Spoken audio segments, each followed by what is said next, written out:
அனைவருக்கும் வணக்கம்.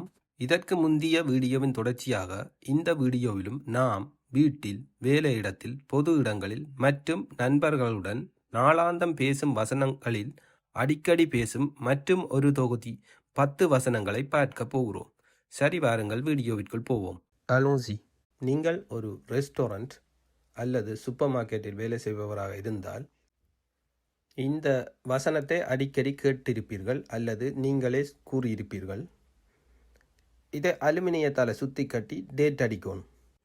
முடிவுத்து அடி என் டேட் இருக்கிற எந்த ஒரு பொருளாக இருந்தாலும் நீங்கள் ஓப்பன் பண்ணியிருந்தால் திருப்பி அதை அலுமினியத்தால் சுற்றி கட்டி அதுக்கு டேட் அடித்து தான் நீங்கள் வைக்கணும். அப்போ ஒரு சூப்பர் மார்க்கெட் அல்லது ரெஸ்டாரண்ட்டில் இந்த வார்த்தையை நீங்கள் அடிக்கடி கேட்டிருப்பீர்கள். இதை அலுமினியத்தால் சுற்றி கட்டி டேட் அடிக்க வேணும். Faut l'emballer avec du papier alu et mettre la date.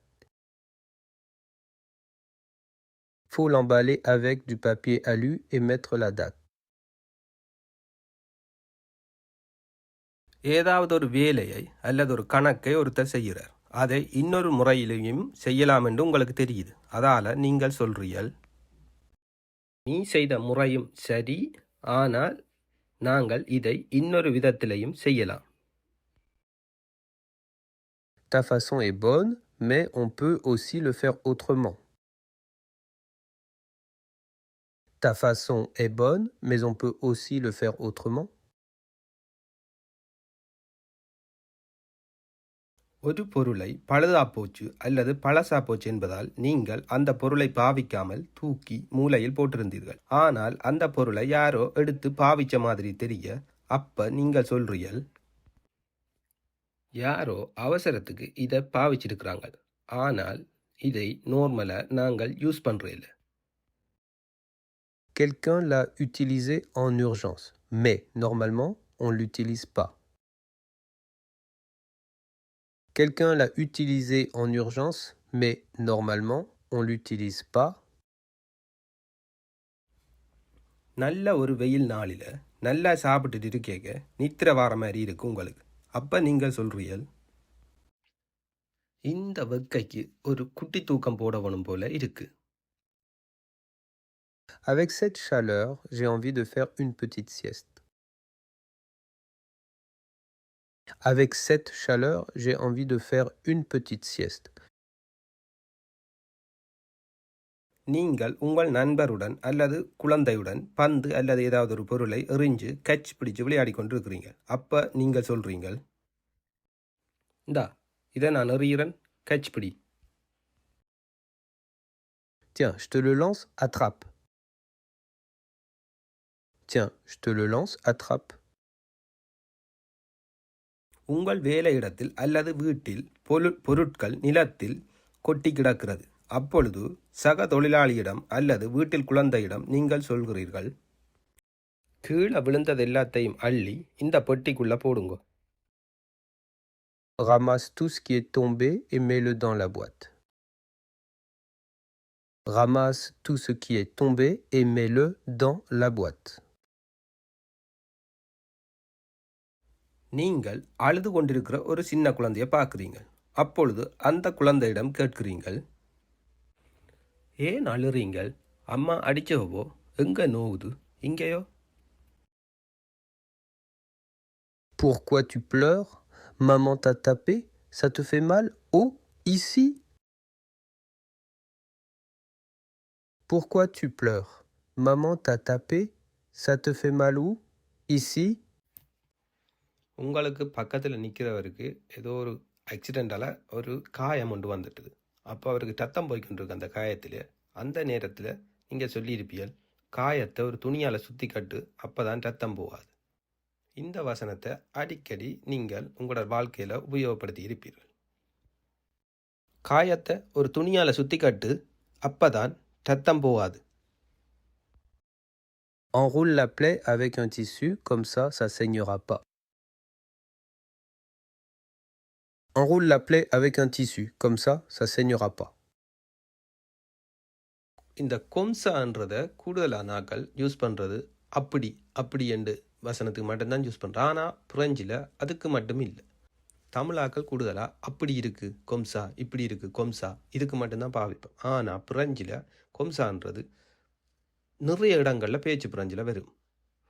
அந்த மாதிரி அப்படியண்டா இப்படி பல அர்த்தங்களே அதை எடுக்கும். இன்னும் ஒரு உதாரணத்துக்கு இன்னும் ஒரு வசனத்தை பார்ப்போம்.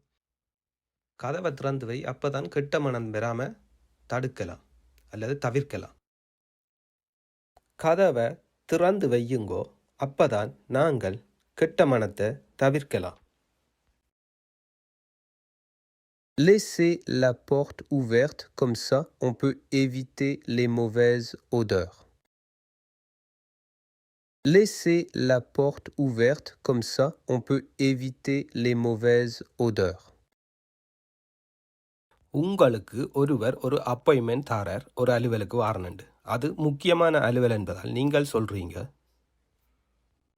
லேட்டாக வாரதா இருந்தால் எனக்கு ஏர்லியாகவே சொல்லு, அப்போ தான் நான் வேறு அரேஞ்ச்மெண்ட் பண்ணலாம். Si tu vas être en retard, dis-le-moi à l'avance que je m'organise.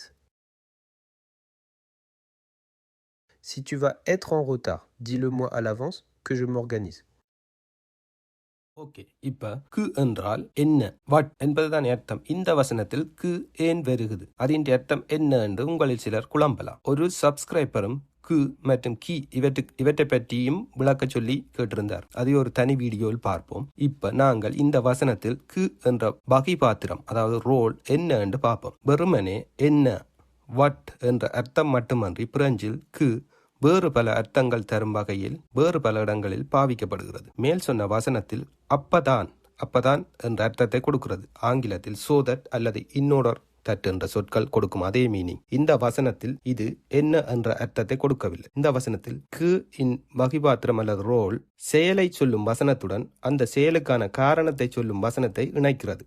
இந்த வசனத்தை பார்த்தீங்களா, செயல் ஏர்லியா சொல்லு, லேட்டா வருவா என்றால் அது இந்த காரணம் நான் வேற அரேஞ்ச்மெண்ட் செய்யணும். ஸோ இந்த ரெண்டு வசனத்தையும் தமிழில் அப்பதான் என்ற சொல் இணைத்து இந்த சென்டென்ஸை முழுமையடைய வைக்கிறது. ஒரு அர்த்தத்தை ரெண்டு முழு வசனத்தையும் இணைப்பதன் மூலம் கொடுக்கிறது. இதே வேலையைத்தான் பிரெஞ்சில் கு செய்கிறது. இன்னும் சில உதாரணங்களை பார்ப்போம். சத்தமா கதை, அப்பதான் நீ சொல்றது எனக்கு விளங்கும். Parle plus fort que je t'entende.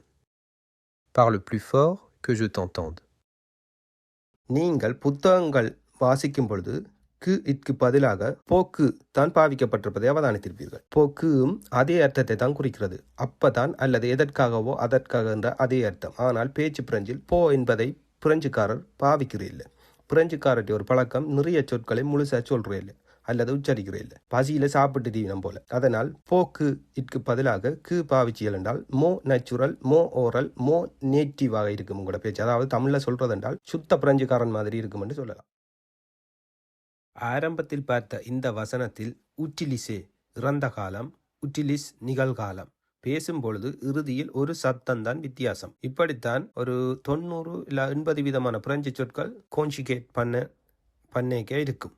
French வினைச்சொற்கள் இறந்த காலம், நிகழ்காலம், எதிர்காலம் மூன்றையும் பேசும் பொழுது எப்படி உச்சரிப்பு மாறும் என்பதை இலகுவாக ஞாபகம் வைத்திருக்க ஒரு இலகுவான வழிமுறை இருக்கு. மீண்டும் கவனிக்க, இது பேச்சு பிரெஞ்சுக்கு தான், எழுதுவதற்கு அல்ல.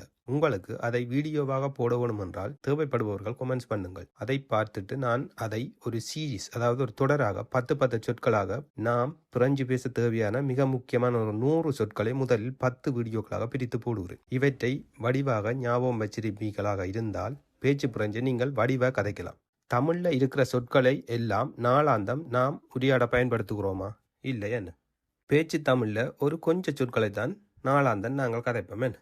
அதை போலத்தான் பிரெஞ்சும். உதாரணத்துக்கு தமிழ்ல ஒரு வசனத்தை பார்ப்போம். எழில் கொஞ்சம் பொய்கையில் நீராடினாள். இதை நாங்கள் எப்பவாவது பேச்சு தமிழ்ல சொல்லி இருக்கிறோமா?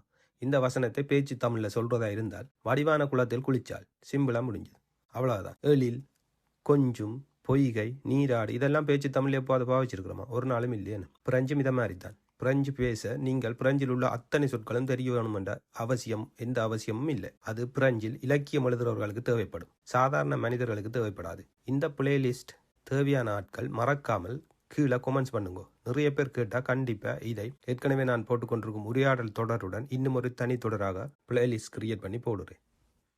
நவீன தொழில்நுட்ப வளர்ச்சிக்கேற்ப எங்களை நாமும் மாற்றிக்கொள்ள வேண்டும். முந்தி தான் நாங்கள் இருந்து பேப்பர் பேனையில் எழுதி இருந்து திருப்பி திருப்பி படிச்சு கொண்டிருந்தாங்க. இப்போ நாங்கள் எங்களோட அன்றாட வேலை செய்யணும், டைமும் இல்லை. எங்களோட வேலை செய்யணும், குழந்தைகளை பார்க்கணும், ஃபேமிலிக்காரராக அந்த பிரச்சனை இருக்குது. அப்போ இது கண்டினியூ இருந்து படித்து கொண்டு இருக்கிறாது.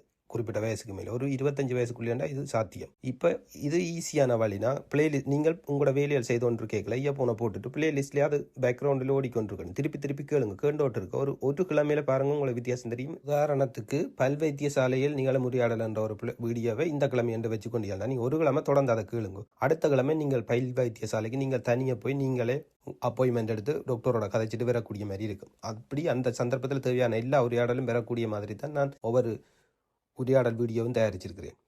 அதால் மறக்காமல் வீட்டில் திருப்பி ப்ராக்டிஸ் பண்ணுங்க, திருப்பி கேளுங்கோ. கேட்டால் தான் மைண்டில் ஏறும். அதோட மறக்காமல் லைக் பண்ணி சப்ஸ்கிரைப் பண்ணுங்கோ, ஷேர் பண்ணுங்கோ, கமெண்ட்ஸ் பண்ணுங்கோ. அதுதான் எங்களுக்கு தொடர்ந்து வீடியோ போட ஊக்கத்தை தரும். அனைவருக்கும் நன்றி. மீண்டும் இன்னும் ஒரு வீடியோவில் சந்திப்போம்.